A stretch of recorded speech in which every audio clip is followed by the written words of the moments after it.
You got to do his service. And what you're doing right now, you are planting the seed with him. Because you're getting to know me, and you don't even know me from a can of paint. I wasn't even supposed to be here. But God said I was necessary. Yeah. So you're doing your works. All right. This was one of the first car ride conversations we ever filmed for Fresh in Spirit. And during that ride, something happened that made me realize this wasn't just a random conversation. At the time, I was in a season where a lot of life had changed. I took a break from my tech job because I knew I wanted to do something to honor God. I knew I wanted to plant seeds in hopes of getting more people into Christ. Looking back now, this ride means more to me than it did back then. At the time, it just felt like a good conversation. Now, I can see that God may have been confirming something much bigger through this very first encounter. You need something? No, I was just curious what church you go to. Life Church. Why you ask? I'm a believer. Mm-hmm. Just curious. I overheard you saying you gotta listen to him, and I'm always just curious when do I get out of the desert? During this car ride, I could feel God moving. In that moment, he gave me so much peace to step into this ministry. It wasn't just a conversation. It felt like something we were meant to share. I heard her talking about God, and it felt like an invitation to step into that conversation. It was uncomfortable, but it felt right. And what I still love about this moment is how natural it was. I didn't go into that ride with any script, and I wasn't trying to force anything. And I just stepped through that door when it opened. Everybody got their own. Understands God differently. Yeah. And so when do they take act on something? I do everything according to what he asked me to do.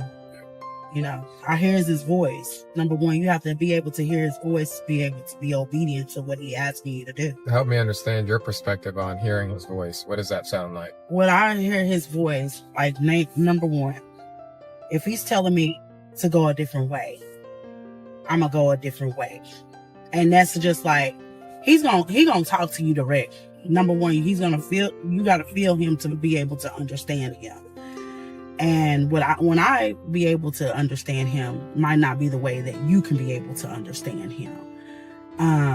When he talks to me, he talks to me in my ear. He just basically tells me, hey, this is what I want you to do. I want you to be able to change this. I want you to be able to go and do what you're supposed to do as a servant.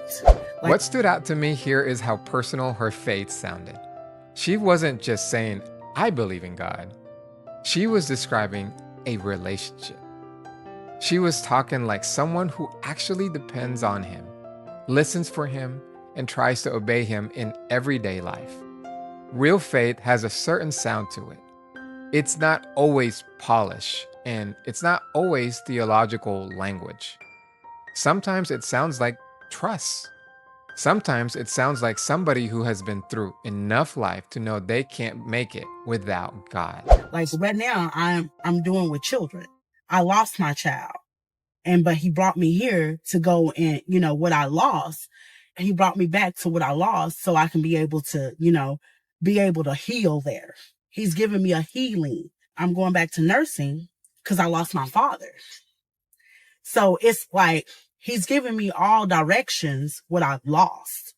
So I'm gaining what I lost to healing. He's healing me first so I can have the strength to go back to what I lost. Amen. This part of the ride really hit close to home. She was describing the way God was meeting her inside the pain. That's powerful. Because sometimes when we go through loss, our first instinct is to run from anything connected to it. We don't want reminders. We don't want to revisit the hurt. But what she was saying is that God was not just leaving her broken. He was gently leading her back through those places so he could heal her there.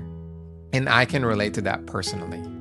When I lost my wife, I didn't just lose a person. I lost a whole version of life. I lost my normal. I lost certainty. I lost the future I thought I was going to have. But through that loss, God started drawing me closer to him in a way I have never known before.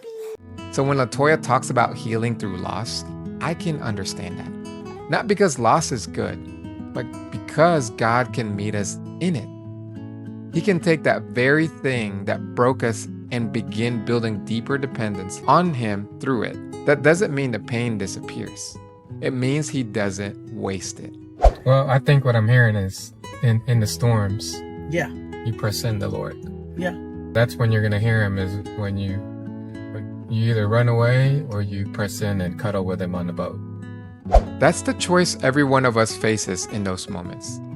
We can shut down, we can get bitter, and we can isolate. Or we can bring that pain to God and stay close to Him, even when you don't fully understand what He's doing. That was a big part of what inspired Fresh in Spirit in the first place. It came out of hardship, and it came out of God meeting me in a rough time and putting something in my heart that I couldn't ignore. That's really what I meant by pressing into the Lord. It means choosing to stay near Him when life hurts. And for me, that choice is part of what led to this ministry, even in the beginning. I would love to hear more of your story. I'm going to do a podcast where I'm going to be talking about parenting. Okay. I'm going to be talking about, I grew up Catholic. So I'm going to be talking about relationship versus religion. Okay. And I'm going to talk about, I'm a widower.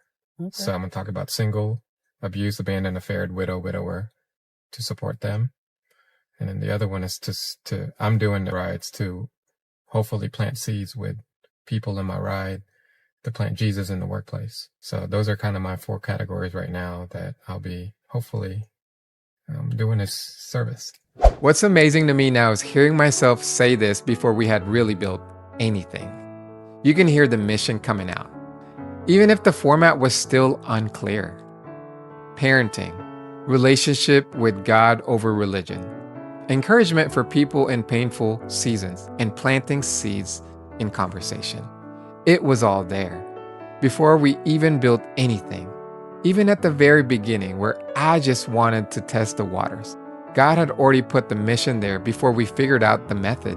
Quick request from you guys. If this means something to you, help us keep this going. Like the video, subscribe to Fresh in Spirit, and be part of what God is doing here.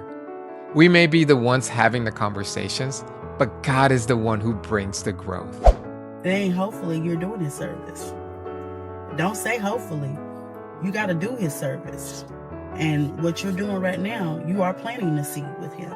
Because you're getting to know me, and you don't even know me from a can of paint. I wasn't even supposed to be here.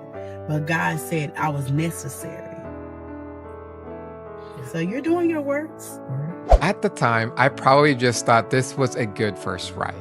But looking back now, I see more than that. I see God using a stranger to confirm a mission that was still taking shape. And that's what Fresh in Spirit has been ever since. Ordinary conversations, unexpected people, and moments where God reminds us that He's still moving.